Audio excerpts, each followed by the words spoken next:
আশুরার দিনে কি হয়েছিল? আশুরার দিনের সবচেয়ে গুরুত্বপূর্ণ ঘটনা কি? আশুরার দিনে আমরা রোজা রাখি, তাই না? আশুরার দিনে আমরা রোজা রাখি বা সিয়াম পালন করি। কি কারণে করি তো আমরা জানবো ইনশাআল্লাহ।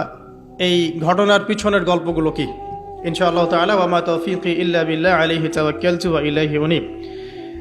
তো আমি আলোচনা শুরু করতে চাচ্ছি একটা মূল জায়গা থেকে, যে মুসলিম উম্মার বা মুসলিম জাহানের একজন জাতির পিতা আছেন, তার নাম কি? মাশাআল্লাহ, ইব্রাহিম আলাইহিস সালাম। ইব্রাহিম আলাইহিস সালামের দুইজন সন্তান, একজন ইসমাঈল আলাইহিস সালাম, আরেকজন ইসহাক আলাইহিস সালাম। আলোচনা একটু মন দিয়ে শুনতে হবে, কোনো অংশ যদি মিস করে ফেলেন তাহলে হয়তো বুঝতে পারবেন না পরের অংশটা। আবুল আম্বিয়া ওয়াল মুরসালিন, অর্থাৎ নবীগণের পিতা ইব্রাহিম আলাইহিস সালামের দুইজন সন্তান। একজন সন্তানের নাম ইসমাঈল আলাইহিস সালাম, আরেকজনের নাম ইসহাক আলাইহিস সালাম। ইসমাঈল আলাইহিস সালাম জন্ম নিয়েছেন হাজেরা আলাইহিস সালামের গর্ভে, আর হাজেরা আলাইহিস সালামকে রেখে আসা হয়েছে কোথায়? মক্কায়।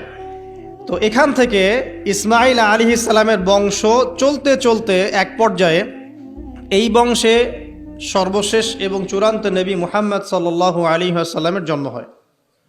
ঠিক আছে, তাহলে আমরা হচ্ছি বনু ইসমাঈল। ইসমাঈল আলাইহিস সালামের বংশের পুরো সিলসিলায় একজন নবী পাওয়া যায়, তিনি হচ্ছেন আমাদের নবী মুহাম্মদুর রাসূলুল্লাহ সাল্লাল্লাহু আলাইহি ওয়াসাল্লাম। আর আরেকজন সন্তান ইব্রাহিম আলাইহিস সালামের, তার নাম কি? ইসহাক আলাইহিস সালাম। ইসহাক আলাইহিস সালাম জন্মগ্রহণ করেছেন সারা আলাইহিস সালামের গর্ভে। ইসমাঈল আলাইহিস সালামের দ্বিতীয় স্ত্রী, আসলে তিনি প্রথম স্ত্রী ছিলেন, আরেকজন স্ত্রী তো হাজেরা আলাইহিস সালাম, তিনি পরবর্তীতে এসেছেন। প্রথমে তিনিই ছিলেন, সারা আলাইহিস সালামই প্রথম স্ত্রী। তো তার গর্ভে জন্ম লাভ করেন ইসহাক আলাইহিস সালাম।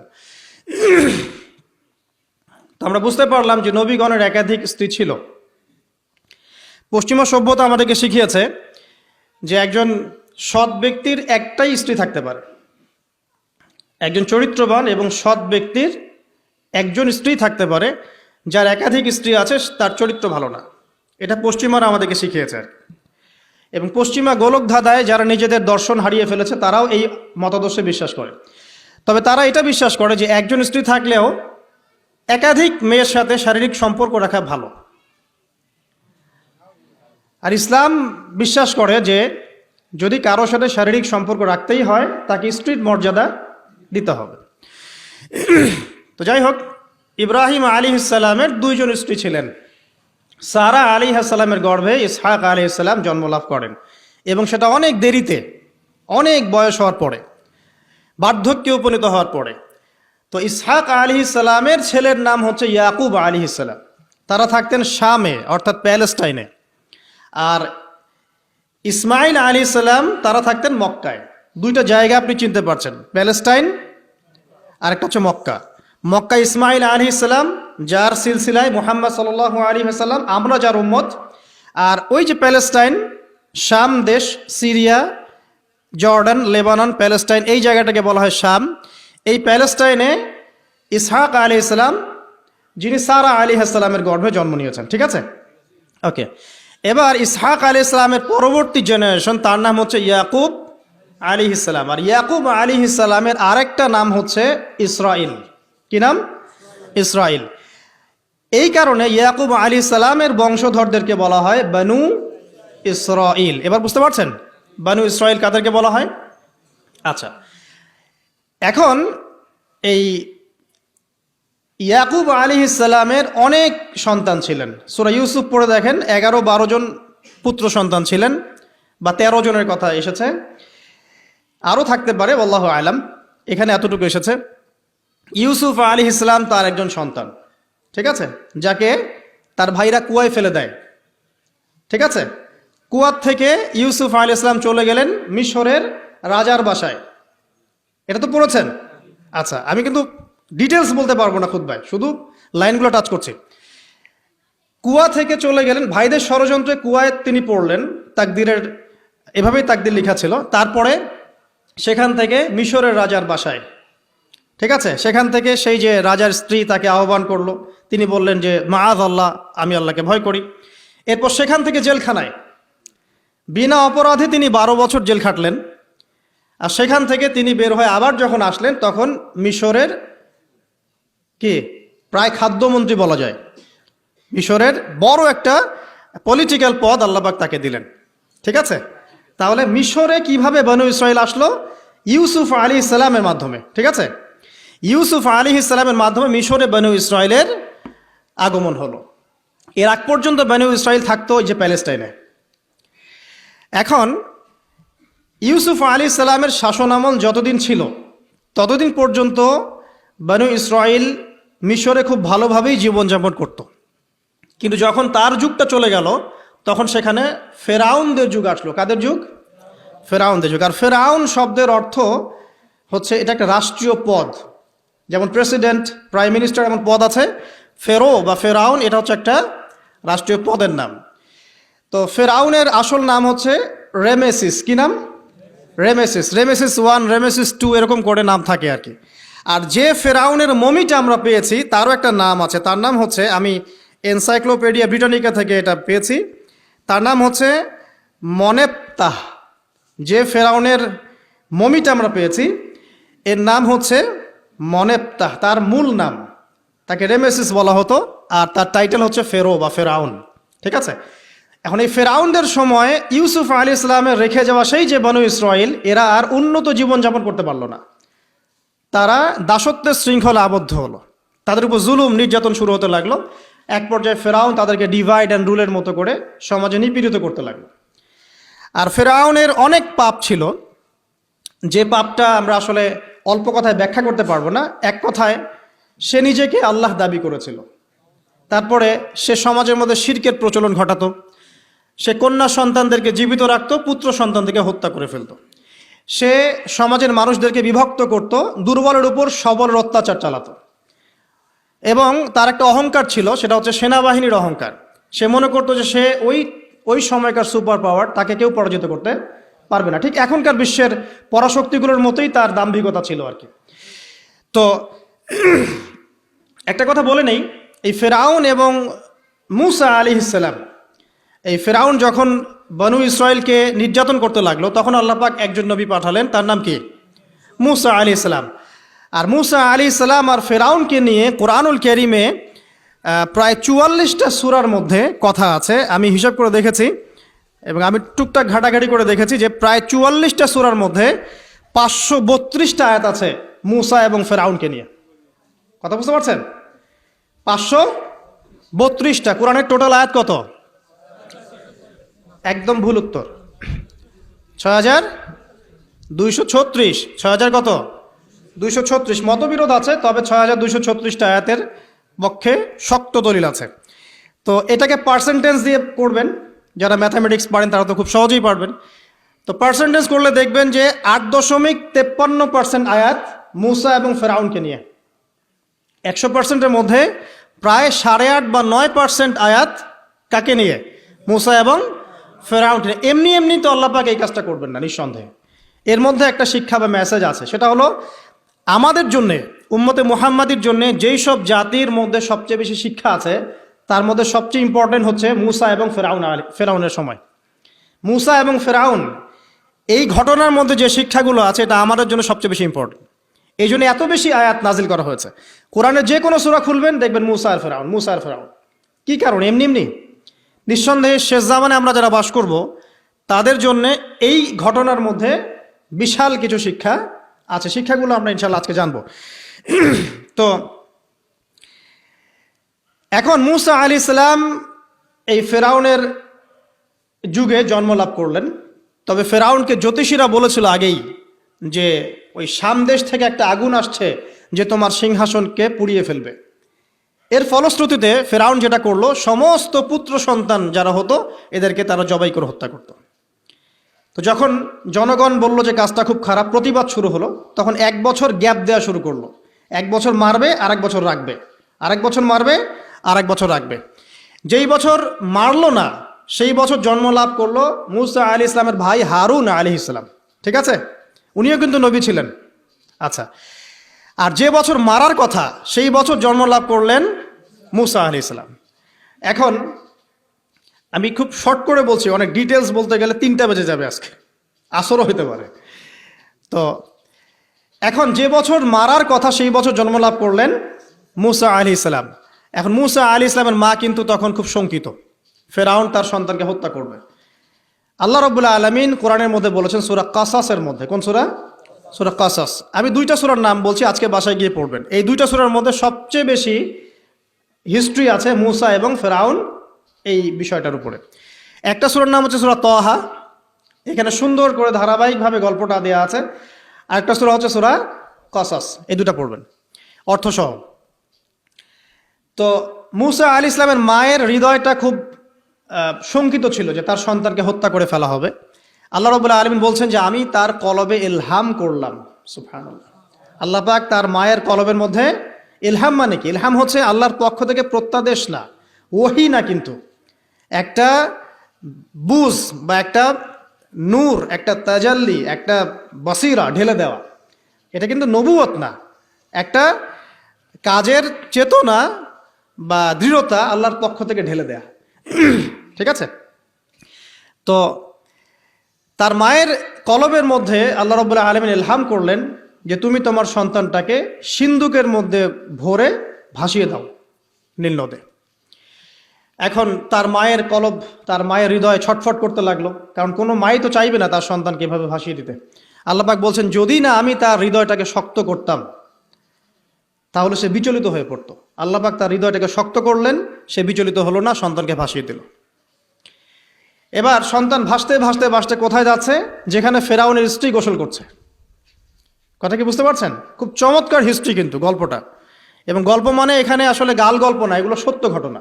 এক একটা বর্ণ তেমন সত্য যেমন সূর্য পূর্ব দিক থেকে ওঠে এবং পশ্চিমে ডোবে, এটা যেমন সত্য, এর এক একটা বর্ণ সত্য, এগুলো কোনো গাল গল্প নয়। এবার ফেরাউনের স্ত্রী আসিয়া সেই সিন্দুক পেয়েছে। মুসা আলী ইসলামকে আল্লাহ পাক বলছেন যে আমি মুসা আলী ইসলামের চেহারার মধ্যে মোহাব্বত বা ভালোবাসা ঢেলে দিয়েছিলাম। তার চেহারা যেই দেখতো তাকে ভালোবাসত, বুঝছেন? ভালোবাসা ঢেলে দিয়েছেন। এবার ফেরাউনের স্ত্রী আসিয়া, এখানে আসিয়া নন, অন্য একজন স্ত্রী হয়তো, তিনি বলছেন যে ফেরাউনকে বলছে যে একে আমরা আমাদের কাছে রেখে দিই, হয়তোবা সে আমাদের উপকারে আসবে, অথবা তাকে আমরা সন্তান হিসেবে গ্রহণ করতে পারি। লা তাকতুলুহ, তাকে হত্যা করো না। আসা আন ইয়ানফা'না আও নাত্তাখিযাহু ওয়ালাদা, এরকম করে আল্লাহ পাক বলেছেন কোরআনে। তো ফেরাউন তার স্ত্রী কথা শুনলো এবং তাকে না হত্যা করে রেখে দিল।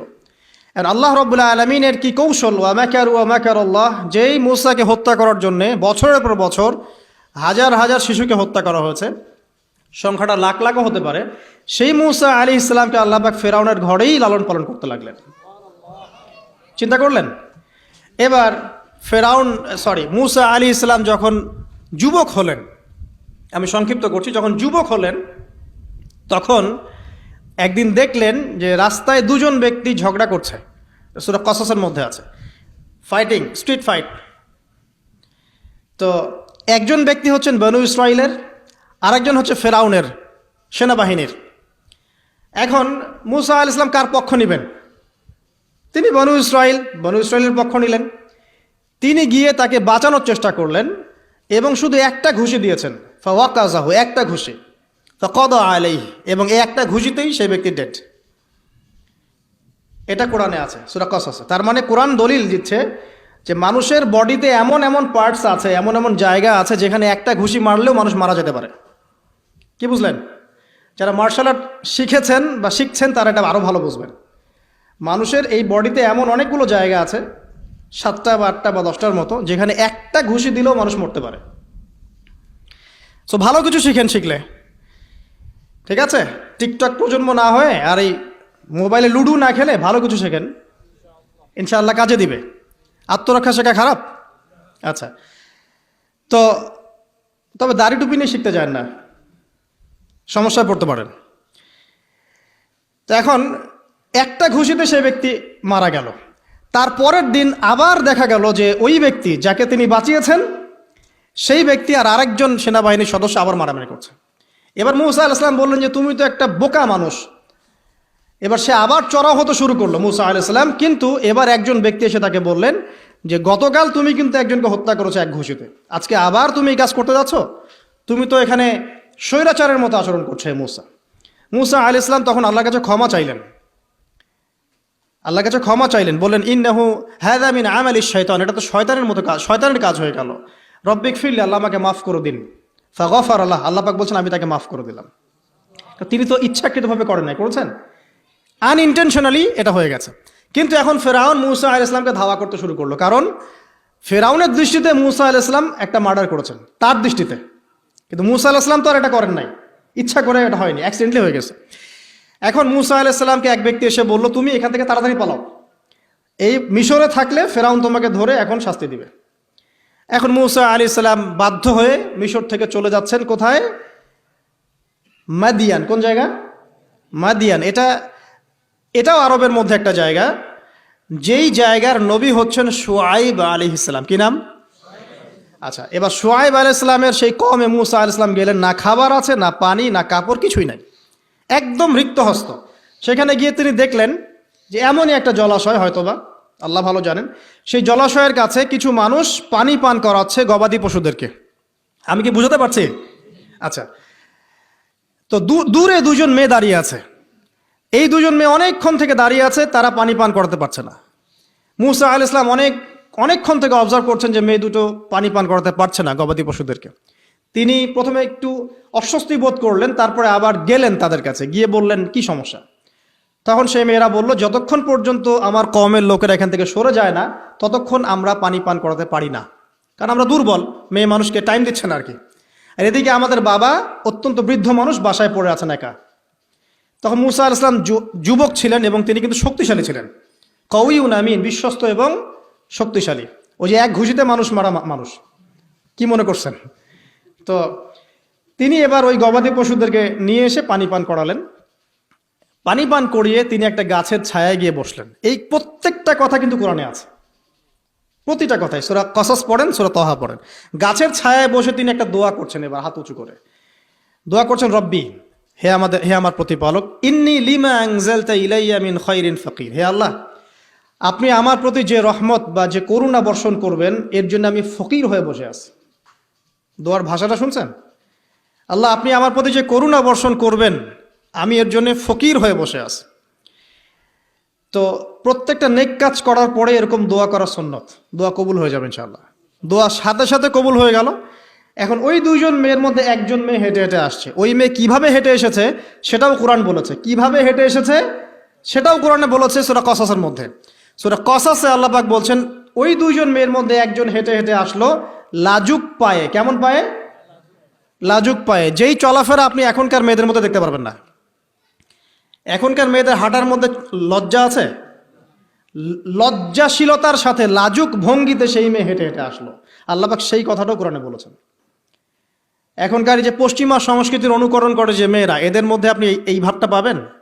তাদের হাঁটা দেখলে আপনি মনে হবে লজ্জা আছে ভিতরে কোনো। এই বিষয়টা নিয়ে খুব ভাবছিলাম। দেখেন সূরা আরাফের মধ্যে আল্লাহ পাক বলেছেন যে শয়তান তোমাদের পিতা এবং মাতাকে জান্নাত থেকে বের করে দিয়েছে, তোমরা শয়তান সম্পর্কে সতর্ক থেকো। যখন জান্নাত থেকে বের হয়ে যাবেন তার আগে যখন তারা ওই যে গাছের কাছে গিয়েছেন, সর্বপ্রথম যে ঘটনা ঘটেছে সেটা হলো গায়ের কাপড় খুলে গেছে। আমি কথা বুঝতে পারছেন না? ওই ফলের কাছে যাওয়ার পর সর্বপ্রথম যে ঘটনা ঘটেছে জান্নাতে, নিজেদের গায়ের কাপড় খুলে গিয়েছিল। এরপরে গাছের ছাল এবং গাছের যে বড় বড় পাতা জান্নাতের, এগুলো দিয়ে তারা লজ্জাস্থান ঢাকা শুরু করেছিলেন। এটাও কোরআনে আছে। এখন আল্লাহ পাক যখন নামিয়ে দিচ্ছেন দুনিয়াতে, আদম সন্তানদেরকে আল্লাহ পাক বলছেন যে তোমরা শয়তান সম্পর্কে সতর্ক থেকো, শয়তান কিন্তু তোমাদের পিতা মাতার কাপড় খুলে নিয়েছিল। কথা বুঝতে পারছেন? এখন খেয়াল করে দেখেন যে কাপড় খুলে নেওয়া দরকার হচ্ছে না, মানুষ অটোমেটিক কাপড় খুলে দিচ্ছে। কথা কি বুঝতে পারছেন? মনে করে একটা এক্সাম্পল দিই, আল্লাহ না করুক, ধর এই মাঠের মধ্যে 1 লক্ষ মানুষকে জড়ো করে এই মাঝখানে শহীদ মিনারের কাছে যদি আপনাকে কেউ জোর করে 10 জন মানুষ ধরে কাপড় খুলতে চায়, আপনার কেমন লাগবে? চিন্তা করেন। পুরুষ হিসেবে চিন্তা করেন, মহিলার কথা বাদ দেন। আপনি তো পুরুষ, আমাদের কি ভালো লাগবে? আমাদেরকে যদি বলে যে মেরে ফেলবো অথবা কাপড় খুলতে হবে, কোনটা নিবা? আপনি বলবেন হয়তো মারে ফেল, তাও ভালো, তাই না? তাহলে ওই মানুষদের কথা চিন্তা করেন যারা ইচ্ছায় স্বেচ্ছায় লক্ষ লক্ষ মানুষের সামনে কাপড় খুলে ফেলছে। কেউ বাধ্য করছে না, কোনোভাবেই কেউ বাধ্য করছে না, নিজের ইচ্ছায় পুরুষ না নারী কাপড় খুলে ফেলছে। মিউজিক ইন্ডাস্ট্রি বলেন, ফিল্ম ইন্ডাস্ট্রি বলেন, এই যে এখনকার যে শোজগুলো বলেন, হাওয়ায় তো মারতেছে দেশ এখন, তাই না? তো এই যে বিষয়গুলো দেখছেন, গেট আপ, ড্রেস কোড, মানুষ কি এটাকে জোর করে খুলে নিয়েছে গা থেকে? ইচ্ছা করে খুলে দিয়েছে। তাহলে এদের অবস্থান চিন্তা করেন যে এদেরকে কার সাথে তুলনা করবেন আপনি এখন? যদি বলেন পশুর সাথে, আমি বলবো তুলনা ঠিক হয়নি, কারণ কোনো পশুও নগ্ন চলে না। চলে? কোনো পশু নগ্ন চলে না। তুলনা একটা জাতির সাথে করতে পারেন। ওই যে ব্রাজিলের আমাজন জঙ্গল আছে, ওখানে দেখবেন কিছু কবিলা আছে যারা সমাজ থেকে টোটালি ডিটাচড, জানে না কাপড় কেমন করে পরতে হয়, সভ্যতা কি, সংস্কৃতি কি, ন্যায় কোনটা অন্যায় কোনটা। ওদের গেট আপগুলো দেখবেন, এদের গেট আপগুলো দেখবেন সেম। তাহলে এদের আদর্শ কোথায়? আল্লাহ পাক সূরা আরাফে বলছেন, শয়তান থেকে সতর্ক থেকো, তোমাদের পিতামাতার কিন্তু তারা কাপড় খুলে ফেলেছিল শয়তান, তোমাদের কাপড় যেন শয়তান খুলতে না পারে, আল্লাহ পাক সতর্ক করেছেন। আর এখন আপনি খেয়াল করে দেখবেন, জোর করে না, স্বেচ্ছায় মানুষ কাপড় খুলে ফেলছে, এবং তারা পুরুষ না, নারী। তো যে জায়গায় আসছিলাম, ওই মেয়ের হেঁটে আসাটা আল্লাহ রাব্বুল আলামিন ব্যাখ্যা করেছেন। সেই মেয়ে, দুইজন মেয়ের একজন মেয়ে হেঁটে হেঁটে আসছে মূসা আলাইহিস সালামের কাছে লাজুক ভঙ্গিতে, লজ্জায় মুখ নত করে, লজ্জাশীলতার সাথে এসে বলছেন যে আমার বাবা আপনাকে ডাকছে। তার বাবাকে শুআয়ব আলাইহিস, আমার বাবা আপনাকে ডাকছে। এবার তিনি গেলেন শুআয়ব আলাইহিস সালামের কাছে, গিয়ে তার কিসসা বা কাহিনীটা বললেন। শুআয়ব আলাইহিস সালামও কিন্তু একজন নবী এবং জবরদস্ত নবী। বলে রাখি, শুআয়ব আলাইহিস সালামের কওম সর্বপ্রথম সেই কওম ধ্বংস করা হয়েছিল।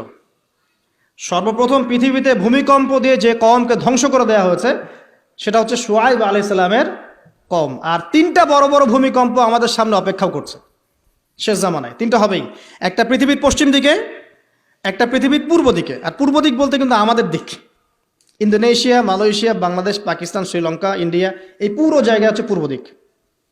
আর পশ্চিমা সভ্যতা তো বোঝেন পশ্চিম কোন দিকে। আর একটা হবে পৃথিবীর মাঝখানে। মাঝখান কোনটা? এই যে জাজিরাতুল আরব, এখানে একটা হবে। এটা হবেই, কোনো বিজ্ঞানী ঠেকাতে পারবে না। তো শুআয়ব আলাইহিস সালামের কওম সেই কওম যাকে ভূমিকম্প দিয়ে ধ্বংস করা হয়েছিল। তো এখন মূসা আলাইহিস সালাম তার কাছে গিয়ে তার ঘটনাগুলো বললেন। শুআয়ব আলাইহিস সালাম তাকে বললেন, ঠিক আছে, আমার মেয়ের একটা দাবি। আমার মেয়ে বলেছে যে তুমি হচ্ছ বিশ্বস্ত এবং শক্তিশালী, তোমাকে যেন আমি আমার কাজে নিয়োগ করি। আসলে মেয়ে বাবাকে ইঙ্গিত একটা মানে মনের ভাব ব্যক্ত করেছে আর কি। তখন তার বাবা সেই ভাবটা বুঝতে পেরেছেন। তিনি বলেছেন, ঠিক আছে, আমি আমার এই মেয়ের সাথে তোমাকে বিয়ে দিব। শর্ত কি? শর্ত হচ্ছে তোমাকে 8 বছর আমার এখানে কাজ করতে হবে। 8 বছর, কত বছর? 8 বছর কাজ করার বিনিময়ে আমি তোমাকে আমার মেয়ের সাথে বিয়ে দিচ্ছি। আর যদি তুমি চাও তাহলে 10 বছর পূর্ণ করতে পারো। ঠিক আছে? তো মূসা আলাইহিস সালাম বলেন, ঠিক আছে, আমাদের মাঝে আল্লাহ পাক সাক্ষী হিসেবে যথেষ্ট।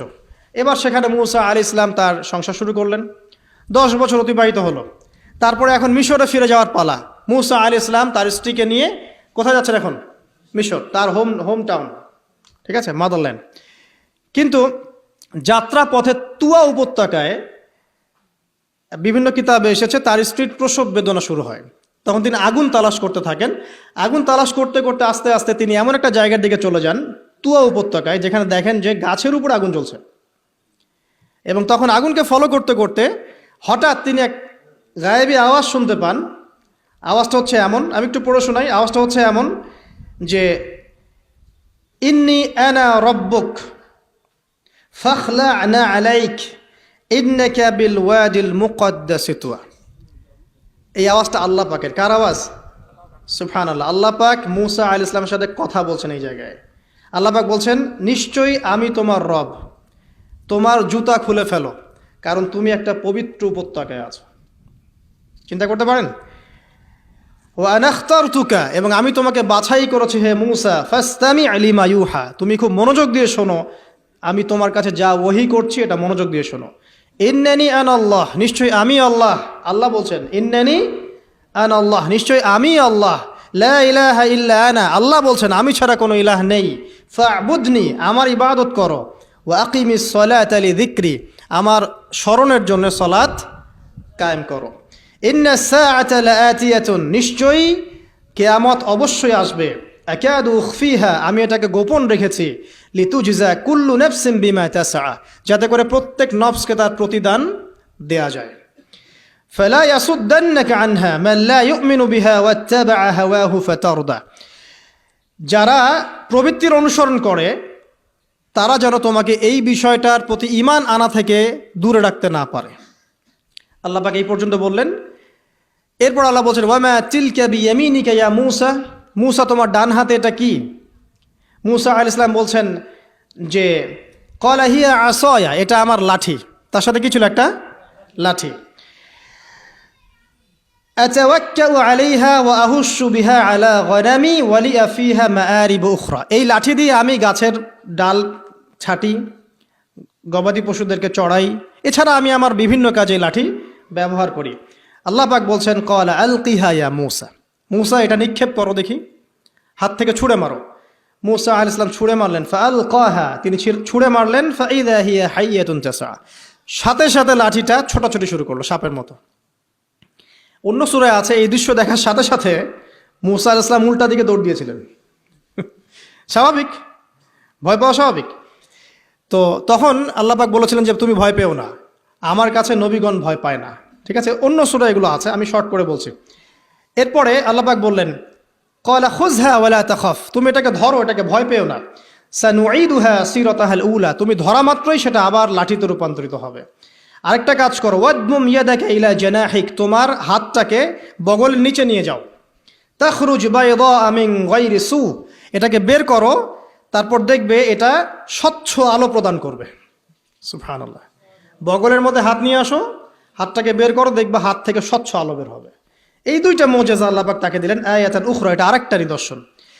তো এখানে কি হলো? মূসা আলাইহিস সালাম নবুয়ত পেলেন। Shortcut key? মূসা আলাইহিস সালাম কি পেলেন? নবুয়ত পেলেন। নবুয়ত পাওয়ার সাথে সাথে আল্লাহ পাক তাকে দুটো মুজিজা দিলেন। একটা হচ্ছে লাঠি, আর একটা কি? হাত বগল থেকে বের করলেই কি হবে?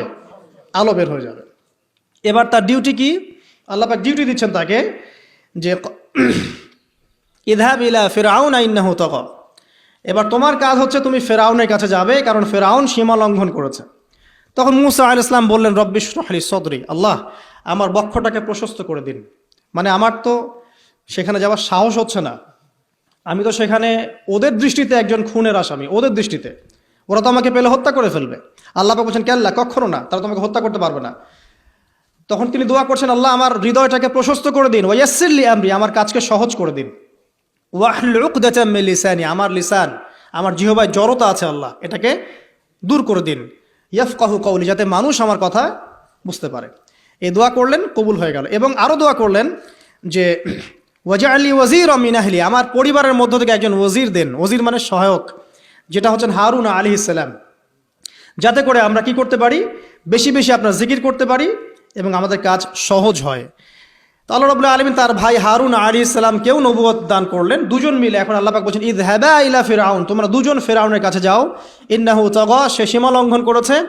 তবে ফাকুলা লাহু কাওলাল লাইয়িনা, তার সাথে নরম সুরে কথা বলো।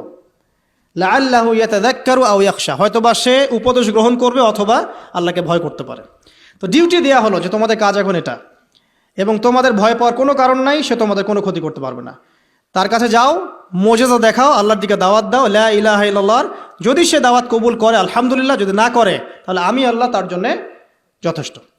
এবার শর্ট করে নিয়ে আসি, মূসা আলাইহিস সালাম সেখানে গেলেন, যাওয়ার পরে ফিরআউনকে দাওয়াত দিলেন। তো ফিরআউন বলছে ক্বালা ওয়ামা রাব্বুকুমা ইয়া মূসা, কোন রবের কথা বলছো?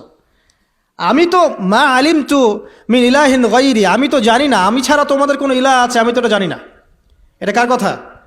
ফিরআউন বলছে যে মা আলিমতু মিন ইলাহিন গায়রি, আমি ছাড়া অন্য কোনো ইলাহ তোমাদের আছে? মা আলিমতু ইলাহুকুম গায়রি, আমি ছাড়া তোমাদের কোনো রব আছে এটা তো আমি জানি না। অন্য আয়াতে সে বলেছিল যে আনা রব্বুকুমুল আ'লা, আমি তোমাদের মহান রব। ঠিক আছে, তো মূসা আলাইহিস সালাম ব্যাখ্যা করলেন, আমি সেই রবের কথা বলছি যে রব আসমান সৃষ্টি করেছেন, জমিন সৃষ্টি করেছেন, যেভাবে তাওহীদের দাওয়াত দিতে হয় সব দিলেন। এরপরেও ফেরাউন সেটা গ্রহণ করলো না। তখন মূসা আলাইহিস সালাম বললেন, যদি আমি তোমাকে কোনো বড় নিদর্শন দেখাই তারপরেও কি বিশ্বাস করবে না? তখন ফেরাউন বলল যে দেখাও দেখি। তখন তিনি লাঠি ছুঁড়ে মারলেন, সাপ হয়ে গেল। এই দৃশ্য থেকে ফেরাউনের পরিবারের সবাই ভয় পেয়েছিল, কিন্তু পলিটিক্যাল স্বার্থে ফেরাউন বলেছিল যে সে একজন বড় জাদুকর। জনগণকে তো বোঝাতে হবে কিছু, নিজে ভয় পেলেও জনগণকে তো কিছু বোঝাতে হবে। সে জনগণকে বলছে আসলে সে একজন বড় জাদুকর, সে চাচ্ছে তোমাদের ন্যাশনের মধ্যে ফাটল সৃষ্টি করতে। তো এখন কি করা যাবে? পরামর্শ করা হলো, তার কাছের কিছু মানুষ থাকে না, তার মন্ত্রী পরিষদ যারা শয়তানিতে পিএইচডি করেছিল আর কি, তার ওকে পরামর্শ দিল যে একটা কাজ করা যাক, একটা বড় ময়দানে যাওয়া যাক, সেখানে আমরা বড় বড় জাদুকরদেরকে ডাকবো, এখানে একটা জাদুর ব্যাটল হবে, মোনাজারা হবে জাদুর। তো সব বড় বড় জাদুকরকে ডাকা হলো মিশরের, এবং বলে রাখি যে জাদুবিদ্যা কিন্তু সত্য, সুলাইমান আলাইহিস সালামের সময় থেকে এটা চলে আসছে। হারুত এবং মারুত ফেরেশতাকে কিন্তু এর মধ্য দিয়ে পরীক্ষা করা হয়েছে মানব জাতিকে। যাই হোক, তো জাদু থেকে বাঁচার জন্য কোরআন এবং সুন্নাহর যে দোয়া কালামগুলো আছে এগুলো নিয়মিত পড়বেন ইনশাআল্লাহ। আল্লাহ পাক আমাদেরকে হেফাজত করুন, আমিন। তো আমি শর্ট করছি। তো এবার জাদুকররা একদিকে, মূসা আলাইহিস সালাম একদিকে। তো মূসা আলাইহিস সালামকে তারা বলছে তুমি আগে ছুঁড়ে মারবে না আমরা ছুঁড়ে মারবো? মূসা আলাইহিস সালাম বলছে বাল আলকু, তোমরা ছুঁড়ে মারো। তখন তারা যখন তাদের লাঠিগুলো ছুঁড়ে মারলো, এগুলো সাপ হয়ে গেল। এটা কি চোখের ভেলকিবাজি ছিল? আল্লাহ পাক এই জাদুটাকে বলেছেন কোরআনে সিহরুন আযীম, বড় একটা জাদু করেছিল তারা। মানে তারা জাদুবিদ্যায় খুব পারদর্শী ছিল। এখন যেমন সায়েন্সের যুগ, তখন কিন্তু জাদুবিদ্যার যুগ ছিল, ঠিক আছে? তো মূসা আলাইহিস সালাম তারপর কিছুটা ভয় পেয়ে গেলেন। আল্লাহ পাক বলেন তুমি ভয় পেও না, বরং তোমার লাঠি ছুঁড়ে মারো, ইন্নাকা আনতাল আ'লা, তুমি বিজয়ী হবে ইনশাআল্লাহ তাআলা। এরপর মূসা আলাইহিস সালাম লাঠি ছুঁড়ে মারার সাথে সাথেই তার লাঠিটা যে সাপে রূপান্তরিত হলো, এই সাপটা বাকি সব সাপকে খেয়ে ফেললো। এই দৃশ্য দেখার সাথে সাথেই ওই জাদুকর যারা ছিল, সবচেয়ে বড় বড় জাদুকর, একটা সমাজে সবচেয়ে বড় বড় জাদুকর, সাথে সাথে মুসলিম হয়ে গেল। বললো যে ক্বাল আমান্না বিরব্বি হারুন ওয়া মূসা, আমরা মূসা এবং হারুনের রবের প্রতি ঈমান নিয়ে আসলাম। তখন ফেরাউন বলল যে ও আচ্ছা, তাহলে ইন্নাহু কাবীরুকুম আল্লামাকুমুস সিহর, তাহলে মূসাই হচ্ছে তোমাদের লিডার, যে তোমাদেরকে জাদু শিখিয়েছে। তাহলে পলিটিক্যাল লোকজনের কথাগুলো এরকমই হয়, সত্য কখনো স্বীকার করতে যাবে না। তো যে তাহলে মূসাই মনে হয় তোমাদের চেয়ে বড় জাদুকর, তাহলে তোমাদের শাস্তি দিব এবার আমরা। কি শাস্তি? ওই যে শুলদণ্ড দিয়ে ডান দিকের হাত বাম দিকের পা কেটে ফেললো। চিন্তা করতে পারেন, একদিকের হাত একদিকের পা কেটে শুলদণ্ড দিয়ে ঝুলিয়ে রাখলো। তখন এই জাদুকররা এমন একটা কথা বলেছে যেটা পড়লে আমরা চোখ দিয়ে পানি পড়ে যায়। এই জাদুকররা বলেছিল যে তোমার যা ইচ্ছা তুমি তা করো, ফাকদি মা আনতা ক, তোমার যা মনে চায় তাই করো। কথাটা শুনছেন? ফাকদি মা আনতা ক, তোমার যা মনে চায় তাই করো। কিন্তু আমরা ইন্না আমান্না বিরব্বি হারুন ওয়া মূসা, আমরা মূসা এবং হারুনের রবের প্রতি ঈমান এনেছি। আশা করা যায় যে আমরা এই ঈমান আনার ফলে সারা জীবন জাদুবিদ্যা চর্চা করে যে পাপ করেছি, আল্লাহ পাক সব পাপ মাফ করে দিবেন ইনশাআল্লাহ। দেখেন, একটা সেজদা না করেও তারা জান্নাতে চলে গেল। দেখলেন, তারা কিন্তু নামাজ পড়তে পারে নাই, সুযোগ হয়নি, রোজা রাখতে পারে নাই, জাকাত দিতে পারে নাই, শুধু খালেস ঈমান যে না আল্লাহকে চিনেছি, আল্লাহ ছাড়া কোনো ইলাহ নাই, আল্লাহ ছাড়া কাউকে পরোয়া করি না, আল্লাহই সব কিছু। তারপরে তাদেরকে ফাঁসি দেওয়া হলো, হাত পা কেটে ফেলা হলো, জান্নাত। এই ঘটনাটা পড়বে তহার মধ্যে আছে। যাই হোক, এখন এভাবে যখন মূসা আলাইহিস সালামকে পরাজিত করতে পারলো না, মূসা আলাইহিস সালাম তাদেরকে সময় দিলেন, তওবা করে ফিরে আসো, আল্লাহ পাক মাফ করে দিবেন।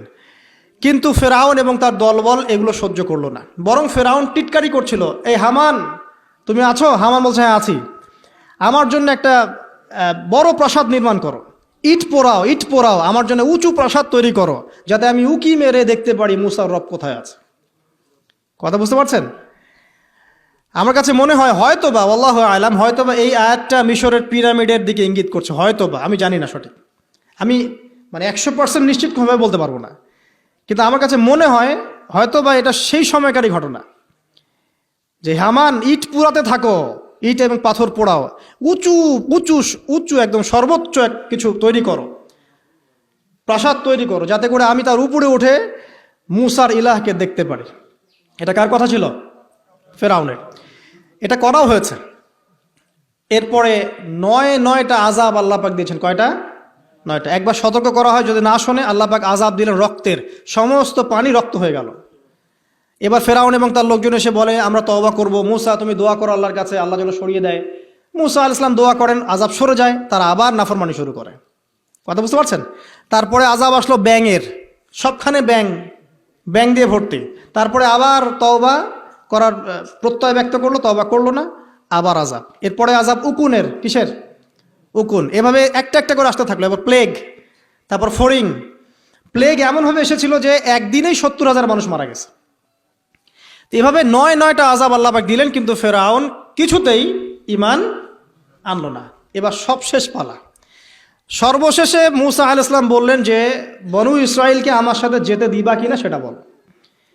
তো এখন যেহেতু অনেক মানুষ মারা যাচ্ছে প্লেগে, সবশেষে গিয়ে মুসা আলাইহিস সালামের কাছে ফেরাউন এবং তার এই যে হামান, কারুন, যারা যারা ছিল, এরা নমনীয় হলো এবং বলল ঠিক আছে, তোমরা বনু ইসরাইলকে নিয়ে এখান থেকে বের হয়ে যাও, মিশরে আমরা আর কোনো আপদ চাই না, তোমরা চলে যাও এখান থেকে।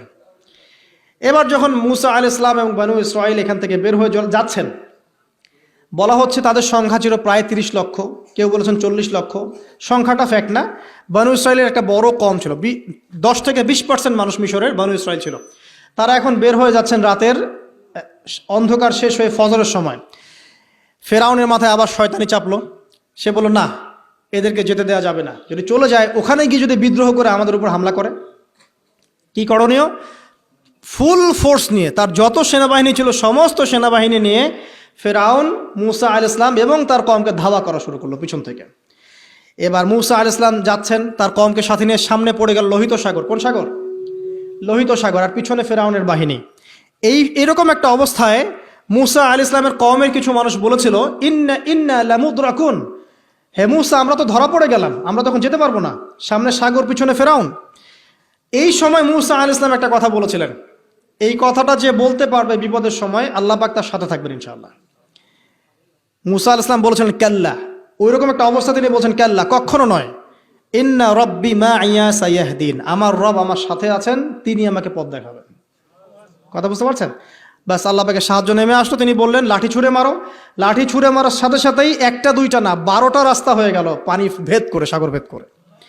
আর এই 12টা রাস্তা দিয়ে, এটা কোনো গাল গল্প নয়, 12টা রাস্তা দিয়ে বনু ইসরাইলের 12টা দল চলে গেল, পার হয়ে গেল। আর ফেরাউন এটা অবাক হয়ে দেখছে। এক পর্যায়ে সেও সিদ্ধান্ত নিল যে আমিও আমার ফোর্স নিয়ে ধাওয়া করব। এই যে সে নামলো লোহিত সাগরের, সাথে সাথে পানি আবার আগের জায়গায়। এক মুহূর্তের মধ্যে, মানে এক দিনে পুরো ফেরাউন এবং ফেরাউনের যত সেনাবাহিনী আছে একদিনের মধ্যেই শেষ, পৃথিবী থেকে চিরবিদায়।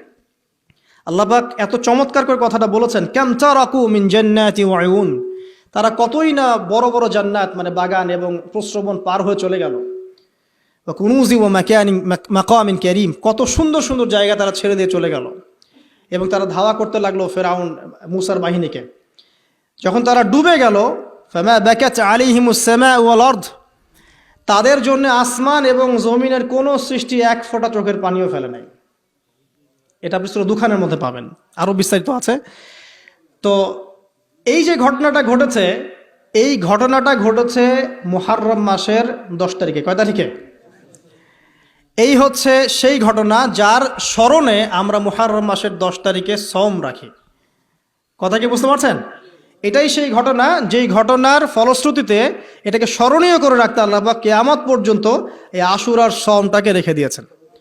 এটা ইহুদিরাও রেখেছে, ইসলাম আসার পূর্বে, মানে নবী সাল্লাল্লাহু আলাইহি ওয়াসাল্লামের শরীয়ত আসার পূর্বেও আগের জাতিরাও এটাকে রেখেছিল।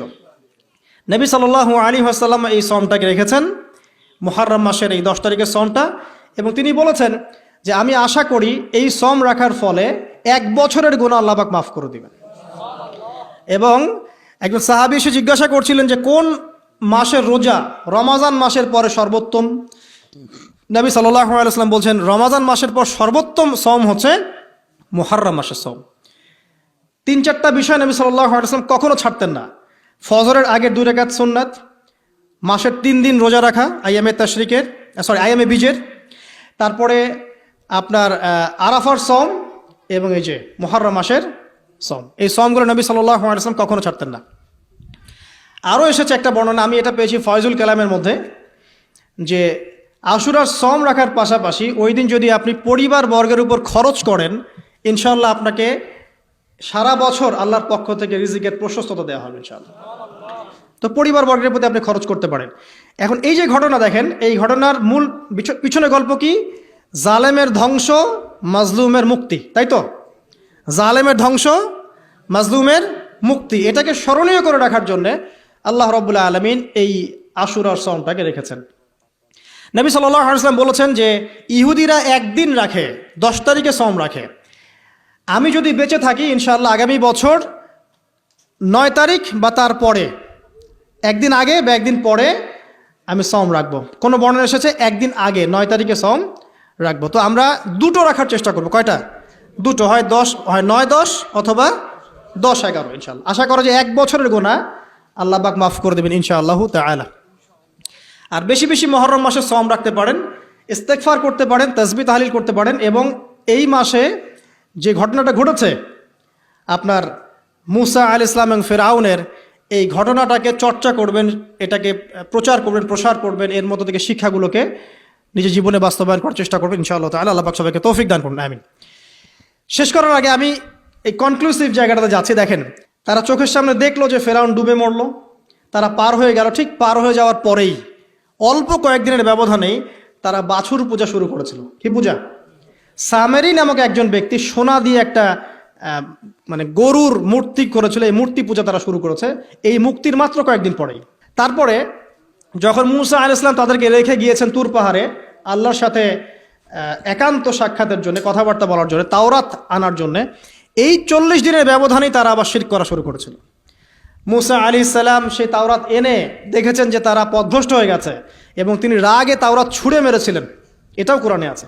এবং তার ভাই হারুন তার চুল এবং দাড়ি তিনি চেপে ধরেছিলেন, তোমাকে রেখে গেলাম, তুমি কি করলা?